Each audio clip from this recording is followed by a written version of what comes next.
How are you coming across in business meetings? Do people leave the room liking you a little bit more than they did when they came in?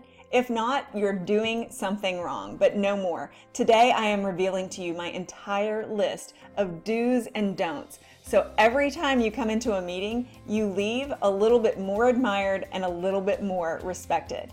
If that's of any interest to you, stick around because I'm giving you all the goods in just a second. GILD Coaching. More success, less stress. I once worked with a woman who's a real sweetheart. We're dear, dear friends to this day. But when I started working with her, I was highly confused at her behavior. Because one-on-one, she was super sweet. But when we would get into a meeting with more than just the two of us, she became abrasive and unpleasant, which was completely out of her character. The big problem here was she had no idea she was doing it. So I coached her to better meeting techniques. And that's what I'm trying to help you do today. I'm giving you my must-dos and my absolutely do-nots for meetings. The first must-do is you have to know what's going on in that meeting before you go in the room. If you don't, you shouldn't be going in the room. Always look at the meeting agenda before the meeting and have a really good idea not only of what's going to happen in there, but what your part is that you need to play. Be prepared to play it, and you're never going to be prepared to play the part that you're assigned if you don't really know what's going to be happening inside that room during the meeting. Next is a combination do and don't. Do always be on time. Don't show up late and then interrupt the meeting by coming in late. If you have to be late and you know you're going to be late, then ask the meeting organizer if you should just beg out. You never know if there's a difficult person who's going to be in that meeting, someone who's highly judgmental, who's a decision maker, somebody who you're trying to get funding from, who could block it if they get a bad taste in their mouths during the meeting. So you always want to get the meeting owner's approval before showing up late. When you are setting meetings in your calendar, add 5 minutes, 5 to 10 minutes, I like 10 to 15, but at least 5 minutes of padding on either side. That way, other meetings will be prohibited from scheduling into your calendar that will keep you from getting there on time or arriving late. And also, mark some sort of a reminder for you toward the end of the meeting if you have anything that butts up to it, so that you are keeping true to the time schedule of that meeting. It's perfectly fine for you to leave early and apologetically say, I have another meeting, our meeting was scheduled to end at this time, I'm sorry but I have to leave, please update me on everything else that happens. That's A-okay, but just don't show up late and interrupt everybody. Always, always be on time. If a meeting starts at 8, put it in your calendar for at least 7:55 and be ready to start at the time that the meeting starts. You may be sitting there by yourself for a minute, but we're trying to make positive impressions, and that will make a positive impression. Also, when you're going to speak in the meeting, make sure that you know what you're going to say and don't just speak to hear yourself talk. Usually when I say this to somebody, they say, I don't do that. I don't speak to hear myself speak. Listen, we're all guilty of this from time to time. So go ahead, own up to your guilt in this area and just admit it.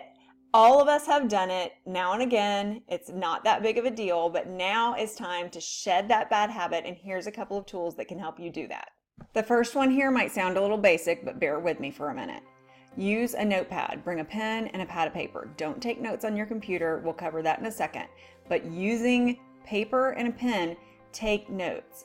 Writing things down will help you formulate your thoughts. So when you do decide to speak, you'll be more concise and your statements will have better meaning. Also, implement curiosity. Usually when people begin to speak out of turn or they begin to ramble on, it's because they're thinking out loud. And you don't need to think out loud, you need to think silently and then only verbally express concise thoughts. So if you're implementing curiosity, you're not going on and on and on and on and on with long statements. Instead, you're delving into other people's statements. This is going to help you to forge relationships within these meetings, and it's going to help you to build alliances. People will know that you're listening to them because they're going to feel heard. Why? Because they will be heard. Ask questions first before launching into your thoughts. A lot of times when people launch into thoughts, they've already decided what they're going to say and they missed the last couple of things that were actually said.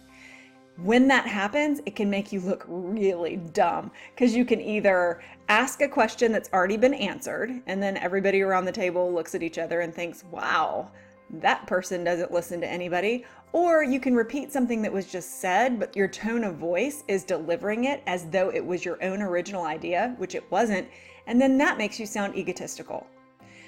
The last one here, this is a tool all of us can implement. Go back to your breath, take a deep breath, and only speak when you're calm. You will usually regret what you say if you deliver it in the heat of a passionate moment, if you're anxious, angry, anything negative. So don't talk in those types of situations. I always tell my clients that the word anger is only one letter short of danger. Just add a D to the beginning of it and anger becomes danger. So let anger be a stop sign for you. Adopt this rule right now for all your meetings. No electronics. The most productive meetings I've ever been in consisted of all of the people putting their mobile devices in a basket at the beginning. Nobody was distracted. We weren't getting buzzed or dinged. We weren't checking our emails. Nobody was looking at their computers, typing because nobody brought electronics with them. You'll be really glad that you have that notepad with you in this case.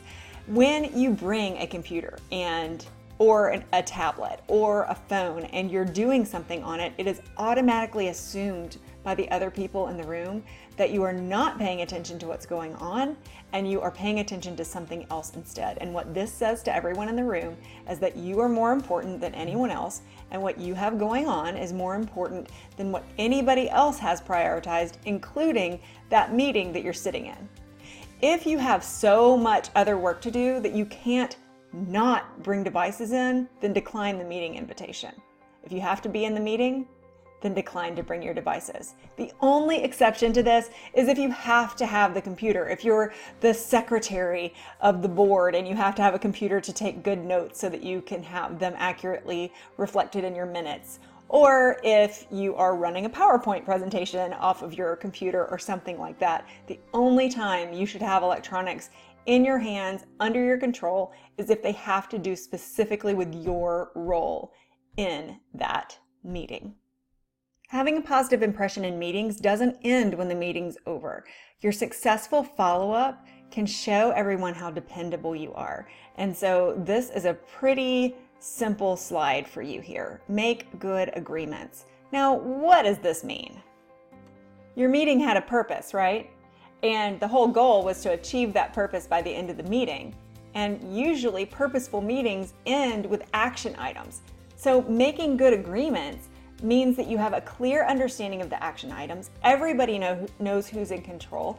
Everybody knows which part he or she plays, and they know the pieces to the puzzle that they have to own in order to put it all together to make the bigger picture. So toward the end of the meeting, you have to make sure that you're clear on what your role is and what your action items are. You're making good agreements with the other people in the meeting. This is what I'm going to take. This is what I understand is my part.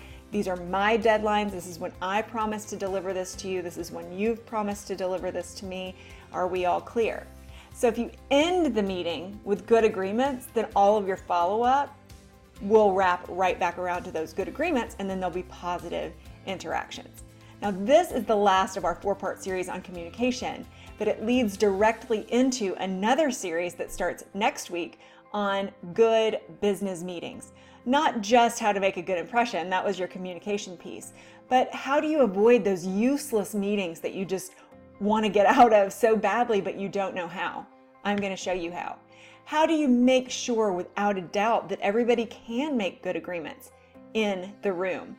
I'm going to show you how to get complete buy-in there.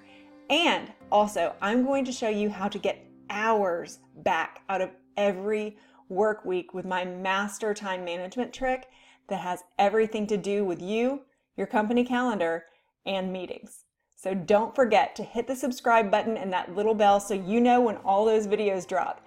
Every Monday, our goal is to help you live a happier, more successful life with lower stress. Oh, and check the video description below because I've included a few freebies down there for you. See you next time.